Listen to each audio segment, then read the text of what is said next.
chaude. Merci. Voilà. Je fais jamais ça, mais là, bon. Après, s'il y en a qui ça a dérangé que je fasse ça, et vous pouvez le signifier. On floutera. Mesdames, Messieurs, la tradition, vous la connaissez. Dans quelques instants, vous levez la main. Et nous vous passons le témoin. Est-ce qu'il y a une question? Tout de suite? Tiens. Comme par hasard. Mais oui, on le connaît. Bonsoir. J'ai une question pour Jacques.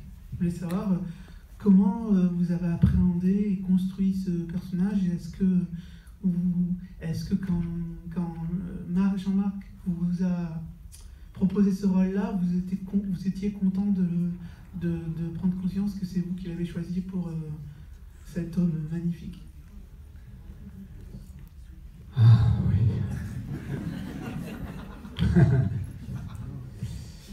Oui, j'étais content. C'est peu de le dire, d'incarner un personnage aussi riche, évidemment. Enfin bon, je ne vais pas donner des réponses qu'on aperçoit quand même un tout petit peu dans le film. C'est une chance inouïe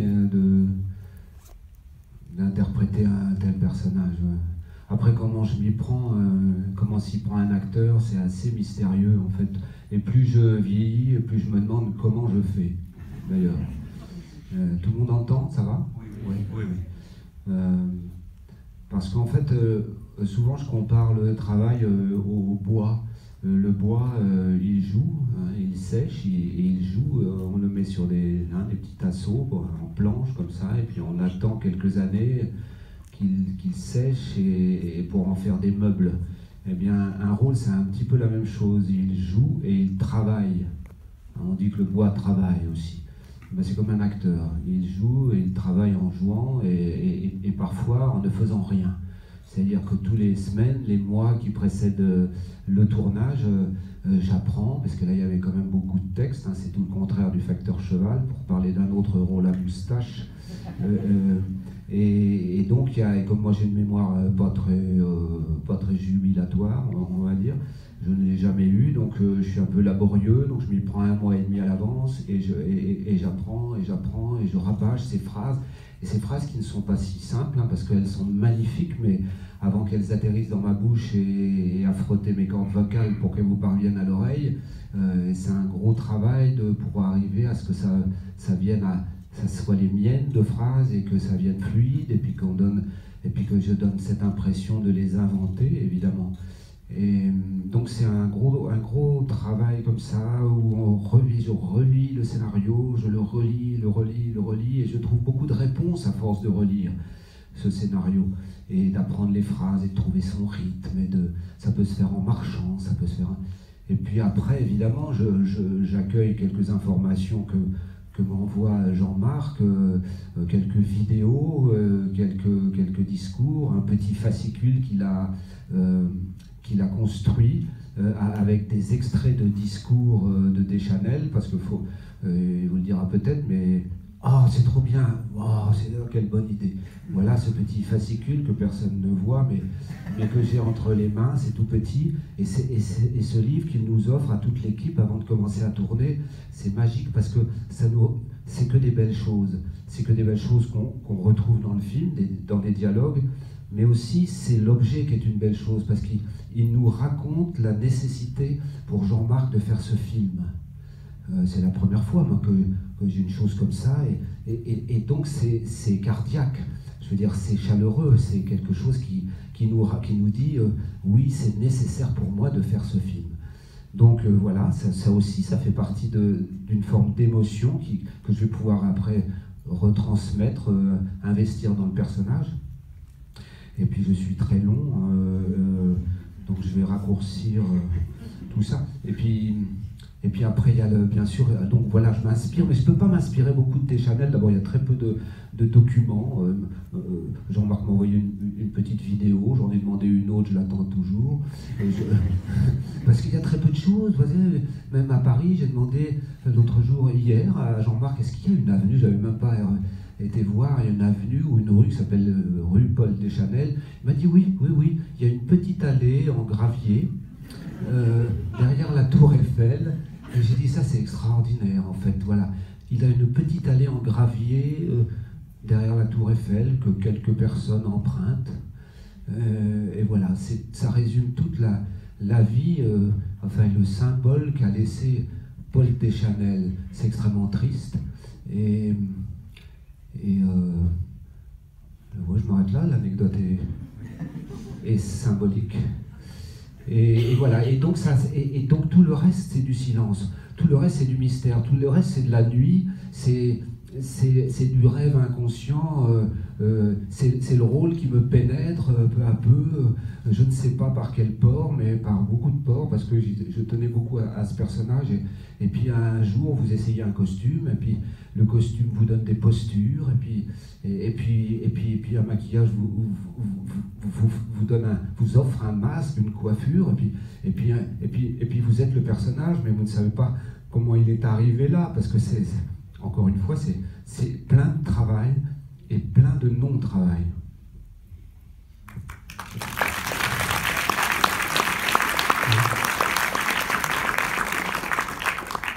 C'est joliment dit. Jean-Marc, comment vous l'avez choisi, Jacques, en le voyant au cinéma, en le voyant au théâtre? Par hasard. Je marchais sur l'allée Paul Deschanel. Oh, je me suis tordu les pieds, il y a quelques nids de poules. Et nous nous sommes croisés. Oh, pourquoi pas toi? Moi, je ne pouvais pas rêver de meilleur interprète pour le Paul Deschanel dont je rêvais. Jacques est quelqu'un qui incarne pour moi l'élégance, qu'elle soit intellectuelle et gestuelle, corporelle. Et voilà, quand je me souviens du jour dans cette petite pièce de 8 mètres carrés avec Isabelle, notre chef costumière, qui t'a fait essayer la queue de pie. Et voilà, je me suis dit ce jour-là que j'étais heureux. Et en fait, sur quoi d'ailleurs, parce que je ne sais pas tout, sur un film précisément, sur un spectacle, je ne sais pas comment, qu'est-ce qui t'a donné cette idée? C'est la question précise. Oui, pardon, la question précise. Oui, parce que ça va flatter mon ego, forcément, évidemment, c'est pour ça que je lui repose la question. Parce que... Je t'avais vu dans ton spectacle sur le sport qui s'appelait 1h22. 1h23 minutes, 14 secondes et 7 centièmes. Et 16 centièmes, qui était absolument fabuleux. 7 centièmes. Oui, attention, parce que... Ah oui, et le soir, j'avais appelé Jérémy, le producteur, je lui avais dit voilà. On a une question là-haut. Oui. Oui, bah, écoutez, un grand merci pour ce film. J'ai passé un super moment. Vraiment, et c'est un bel hommage à cette page d'histoire, en fait. Et alors, justement, parce qu'avant de venir au film, j'ai téléphoné à un ami en disant « Je veux voir un film sur Clémenceau ». Je me souviens plus du titre, et c'est sur Clémenceau. Et Clémenceau, à Bordeaux, on a un cours Clémenceau. Partout, il y a des monuments. Oui, on y est passé pour venir. Voilà, des monuments, des statues prestigieuses, etc. Clémenceau. Et en fait, je ne connais pas, bon, si ce n'est la période plus ou moins historique encore, en fait, je ne connaissais pas l'histoire de ce personnage. Je me suis dit, je vais aller pour au moins connaître cette page d'histoire de ce personnage. Et vraiment, votre film, enfin, d'abord, je trouve que c'est très bon. Il y a beaucoup de finesse, d'humour. Enfin, on rit. Il y a aussi du pathos, mais enfin, c'est un drame en fait, hein, ce film aussi. Et c'est dramatique même pour l'histoire de France. Et plus que ça, puisque le traité de Versailles, c'est quand même pas rien cette histoire. Non, mais comment vous mêlez la grande histoire à la psychologie de ces personnages, ces grands personnages d'État? C'est formidable, vraiment. Plus ces anecdotes, tomber du train, on n'y croit pas, enfin on ne croit pas que c'est possible qu'un type tombe du train, mais la façon dont vous le menez, ça reste à la fois très crédible, enfin vous voyez, c'est vraiment magnifiquement mené. Et ce que je voulais vous demander, c'était justement quelle liberté vous avez pris. Alors oui, si quand même, ce personnage de Clémenceau, en fait, bah maintenant je vais pouvoir dire, c'est un affreux bonhomme. C'est un type cynique, mais c'est vraiment un type, mais un opportuniste, un type cynique, vraiment un nul. Alors que effectivement, c'est ça qui va nous jouer des tours à la sortie. Ah mais ça je vais le dire. Je vais rappeler mon ami, je vais lui dire, franchement Clémenceau, faut revoir nos livres d'histoire. Enfin, non, c'est vrai qu'on n'a pas été élevé avec cette image-là de Clémenceau. Non, alors pas je que me ça non plus. Je ne suis pas totalement inculte, enfin, je veux dire, je suis allée à l'école comme tout le monde, et il me semble que Clémenceau, on nous l'a servi comme quelqu'un, un grand personnage. Mais ce qu'on voit dans votre film, c'est vraiment un minable. Enfin, en tout cas, c'est ce que j'ai... Non, mais oui. Enfin, je ne sais pas ce que les autres en pensent, ils diront ce qu'ils en pensent, mais moi, je l'ai trouvé minable. Et j'ai par contre, évidemment, beaucoup aimé à la fois la fantaisie, comme vous disiez, l'élégance intellectuelle du personnage joué par Jacques Gamblin, merveilleux, de fantaisie et de sérieux, une page de démocratie aussi, parce que son discours, là, c'est magnifique d'entendre ça aujourd'hui. Et puis tout ça, quand même, dans un contexte historique terrible, où effectivement, à un moment, vous employez le mot détermination du personnage, et effectivement, quand il est à sa table de conseil, là, et que tout le monde se moque de lui, et qu'il arrive avec assez de fermeté, et en même temps, jamais d'autorité abusive, contrairement à l'autre personnage. Enfin, je trouve que c'est un moment magnifique pour l'histoire. Alors, pardon, ma question c'était... Voilà. Non, mais on non, mais quand même, j'ai envie de complimenter non seulement l'acteur, mais aussi le réalisateur, parce que il est moins connu. Moi, je ne connaissais pas vos films, mais vraiment, c'est vraiment très très C'est le premier. Et alors, ma question... Vous avez toute faite, hein, ma question, c'est quelle liberté vous avez pris par rapport à l'histoire, à la vraie histoire? Est-ce que tout est fidèle ou alors il y a enfin voilà. Vous avez prise. Oui, vous avez pris. Oui, attention, parce que là... Bon, voilà. Non, attention, on est dans la grammaire, attention. Quelle liberté vous avez prise? On en a J'ai appris le français avec Paul Deschanel. Merci pour ce que vous avez dit, madame. C'est vraiment, évidemment, passionnant, mais j'espère que Jean-Marc va un peu tasser la mule, une expression que je viens d'inventer à l'instant, au sujet de Clémenceau, parce qu'évidemment, ça, je pense que le film va se faire un peu taper sur les doigts par les clémencistes. Donc, allez-y, Jean-Marc. Quelle est la part de vérité? Toutes les idées de Paul Deschanel sont absolument véridiques. Et le discours, il existe. Il a été publié dans la Revue des Deux Mondes dans les années 30, dans la Différence Générale.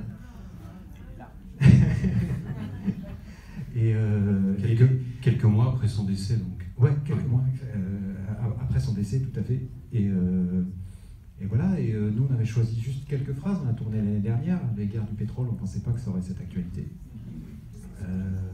Voilà, mais on aurait pu prendre, il y avait plein d'autres extraits où enfin, tout était très, très visionnaire. Paul Deschanel était un brillant homme, certes, qui ne savait pas trop maîtriser les arcanes du pouvoir et n'avait peut-être pas le cynisme qui le permettait, et du coup il n'a pas réussi à appliquer ses idées, mais les idées existent. Quant à Georges Clémenceau, c'est un grand homme. On s'intéresse à une période de la vie où il a été un petit peu moins glorieux. Ça reste un grand homme, il a été un incroyable président du Conseil, il a gagné presque à lui tout seul la Première Guerre mondiale, et il allait sur les tranchées, il n'y a pas d'équivoque là-dessus, mais ça reste un animal politique. Et nous, ça nous intéressait un petit peu de nous moquer gentiment du mythe et de le rendre un peu plus humain que l'image de porte-avions qu'il a un peu, quoi. Après, il a fait des choses, enfin, tu peux dire un certain nombre de choses qui est très positives. Complètement, c'est un proche de Louise Michel pendant la Commune. Il a été hyper avant-gardiste. Il a traversé un petit peu tout l'horizon politique de l'extrême gauche jusqu'à un peu bien droite. Il a été un homme ultra complexe, comme beaucoup de grands hommes, et j'ai essayé de lui rendre hommage en lui donnant un peu plus d'humanité que ce que j'avais entendu moi dans les livres d'histoire. Est-ce